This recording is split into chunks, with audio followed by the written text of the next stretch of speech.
નમસ્કાર, ન્યૂઝ બુલેટિનમાં આપનું સ્વાગત છે। હું છું પંકજ શર્મા। શરૂઆત મહત્વપૂર્ણ ખબરથી ભરૂચથી આવી રહ્યા છે સમાચાર। ભરૂચમાં રેતી ભરેલી ટ્રક પલટી ગઈ।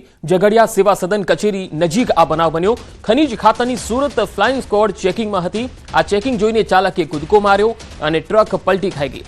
અંકલેશ્વર તરફ જતા ઓવરલોડ રેતી ભરવાને કારણે ડમ્પર ટ્રક પલટી મારી જતા ચાલકને ઈજા પહોંચી। સેવા સદન કચેરી નજીક ખાડીમાં ટ્રકે પલટી મારતા અકસ્માત થયો હતો। તસવીરો જોઈ શકાય છે। ચેકિંગ જોઈને ચાલકે કૂદકો મારી દીધો અને ટ્રક પલટી ગઈ હતી। ઝઘડિયા સેવા સદન કચેરી નજીકનો આ બનાવ। તો રેતી ભરેલી ટ્રક પલટી ગઈ હતી। આ તસવીરો જુઓ। ટ્રક પલટે છે તેનો આખો વિડીયો સામે આવ્યો છે। અહીંયા ચેકિંગ ચાલી રહ્યું છે એવું જાણકારી મળતા જ આ ચાલકે જે છે એ ટ્રક પરથી કાબુ ગુમાવ્યો અને ઝઘડિયા સેવા સદન નજીક તેણે આ ટ્રક જે છે જે રેતી ભરેલી હતી એ ટ્રક ત્યાંથી ખદેડી લેવાનો પ્રયત્ન કર્યો, પરંતુ આ ટ્રક પલટી ગઈ। ચેકિંગ જોઈને ચાલકે ટ્રકમાંથી કૂદકો મારી દીધો હતો અને આ ટ્રક તમે જોઈ શકો છો કે નજીકના એક ખાડામાં જઈને પડી જાય છે।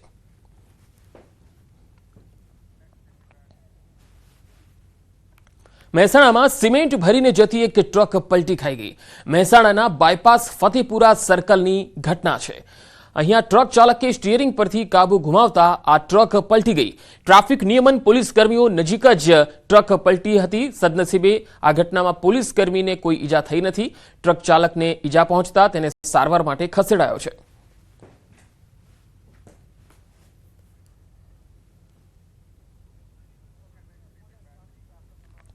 આણંદ નજીક ગેરેજમાં ભીષણ આગ લાગી ગઈ। સદાનાપુરા પાસે ખાનગી બસના ગેરેજમાં આગ લાગી। 2 લક્ઝરી અને એક કાર આગની ઝપેટમાં આવી ગઈ। 2 લક્ઝરી બસ, એક કાર સહિત 3 જેટલા ટુ વ્હીલર આગની ઝપેટમાં આવી ગયા। ઘટનાની જાણ આણંદ ફાયર વિભાગને થતા ફાયર વિભાગની ટીમ ઘટના સાથે અહીંયા દોડી આવી હતી। ઘટના સ્થળે દોડી આવી હતી અને ફાયરમાં જે કર્મચારીઓ છે તેમણે પાણીનો મારો ચલાવીને આગ પર કાબુ મેળવ્યો હતો।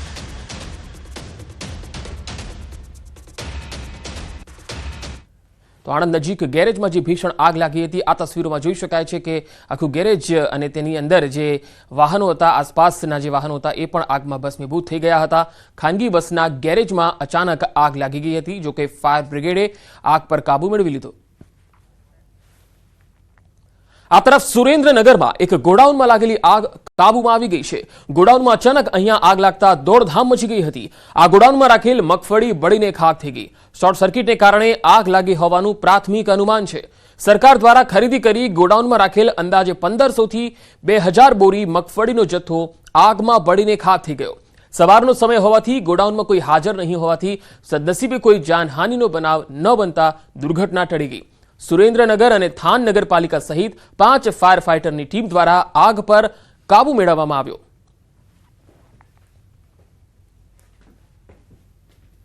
થાનગઢ નગરપાલિકા વિસ્તારમાં આવેલ સેન્ટ્રલ વેર હાઉસના ગોડાઉનની અંદર કે જે ગોડાઉન છે એ ભાડામાં રાખવામાં આવેલું હતું ને આ ભાડાના ગોડાઉનની અંદર મગફળીની ખરીદી કરી અને 25,000 બેગ છે રાખવામાં આવેલી હતી।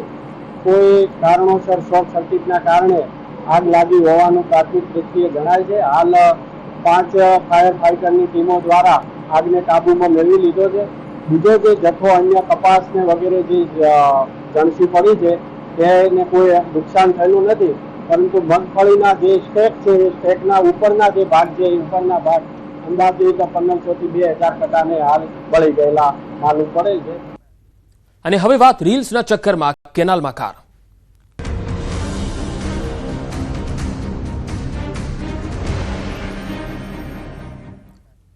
સોશિયલ મીડિયામાં ફેમસ થવાની ઘેલછા હવે જીવલેણ બનતી જઈ રહી છે। અમદાવાદમાં સોશિયલ મીડિયાની રીલ્સના ચક્કરમાં પરિવારે વહાલ સોયા ગુમાવ્યા। અમદાવાદના જોહાપુરા સરખેજ વિસ્તારમાં આવેલી ફતેવાડી કેનાલ ખાતે ગોઝારી ઘટના બની। ગઈકાલે સ્કોર્પિયો કાર કેનાલમાં પડી, જેમાં 3 યુવકો સવાર હતા। ઘટનાની જાણ થતાં જ ફાયર વિભાગ અને પરિવારજનો દોડી આવ્યા। કાર કેનાલમાં પડી અને તેના સીસીટીવી પણ સામે આવ્યા। યશ અને ક્રિસ આ ત્રણેય જે યુવકો હતા એ કાર લઈને ફોટા પાડવા માટે નીકળ્યા હતા અને આ દરમિયાન અચાનક કાર કેનાલમાં ખાબકી ગઈ। વહેલી સવારે સ્કોર્પિયો સાથે કેનાલમાં ખાબકેલા 2 યુવકોના મૃતદેહ મળી આવ્યા, જ્યારે ક્રિસની શોધખોળ હજુ ચાલુ છે। આ ઘટનાને લઈ પરિવારજનોના માથે આબ ફાટી પડ્યું છે। આ દરમિયાન અકસ્માત પહેલાનો એક વિડીયો સામે આવ્યો, જેમાં કેટલાક યુવકો અને સ્કોર્પિયો કાર નજરે પડી રહી છે।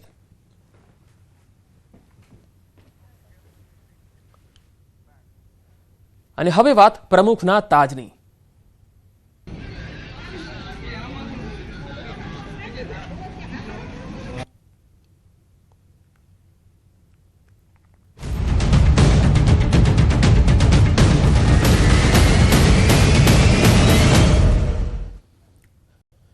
સુરેન્દ્રનગર જિલ્લા ભાજપ પ્રમુખ તરીકે હિતેન્દ્રસિંહ ચૌહાણને સતત બીજી વખત રિપીટ કરવામાં આવ્યા છે।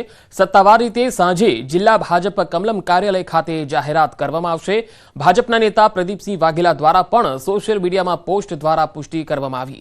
જિલ્લા ભાજપ પ્રમુખ તરીકે હિતેન્દ્રસિંહ ચૌહાણને રિપીટ કરવામાં આવતા સ્થાનિક ભાજપના હોદ્દેદારો અને આગેવાનોમાં ઉત્સાહ જોવા મળી રહ્યો છે। गुजरात प्रदेश भाजप प्रमुख सीआर पाटीलना मत क्षेत्र में आवता जिला भाजप प्रमुख तरीके भूरालाल शाह ने रिपीट कराया। भूरालाल शाह ने रिपीट कराता कार्यकर्ताओं में आनंद छवाई गयो छे। एक वर्ष पछी स्थानिक स्वराज्यनी चूंटणीओ आववानी छे, जेने आना आयोजनना भागरूपे रिपीट कराया छे। हाल भूरालाल शाहनी वरणी अने वलसाड सांसद धवल पटेले वांसदा विधानसभा बैठक कोंग्रेस पासेथी आंचकी लेवामां सफलता मळशे एवो आशावाद व्यक्त कर्यो।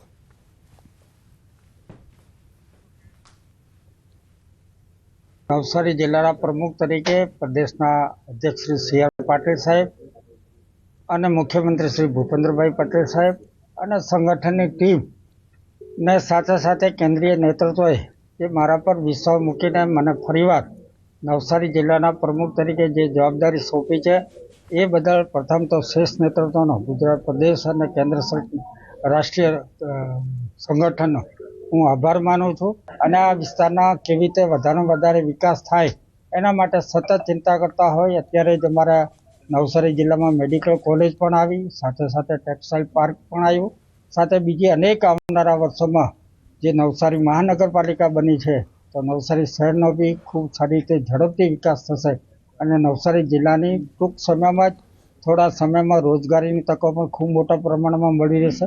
એ રીતના અમારા સાંસદ શ્રી સીઆર પાટીલ સાહેબ અને કેન્દ્રીય જલશક્તિ મંત્રી શ્રી પાટીલ સાહેબનો જે ધ્યેય છે એમાં અમે સંગઠન પૂરક બનીને લોકોને વધારે લાભ આપવાની કોશિશ કરશું। वलसाड जिला भाजपना नवा प्रमुखનું नाम जाहिर થયું। वर्तमान प्रमुख हेमंत कंसाराने रिपीट कराया।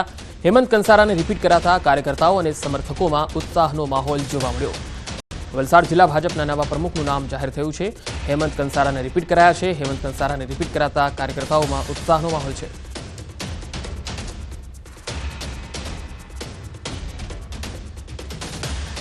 तो મહેસાણા જિલ્લામાં ભાજપના નવા પ્રમુખ તરીકે ગિરીશ રાજગોરની પુનઃ વરણી કરવામાં આવી છે। આ પ્રસંગે ગોરધન ઝડફિયા, વર્ષાબેન દોશી અને ભરત ડાંગર સહિતના નેતાઓ ઉપસ્થિત રહ્યા। સંસદ સભ્યો અને ધારાસભ્યોની હાજરીમાં આ જાહેરાત કરવામાં આવી, જે ભાજપના સંગઠન માટે મહત્વપૂર્ણ મંચ તરીકે ગણાય છે। ગિરીશ રાજગોર પુનરાવર્તિત વરણીથી પાર્ટીમાં એકતા અને મજબૂતીનો સંકેત મળે છે।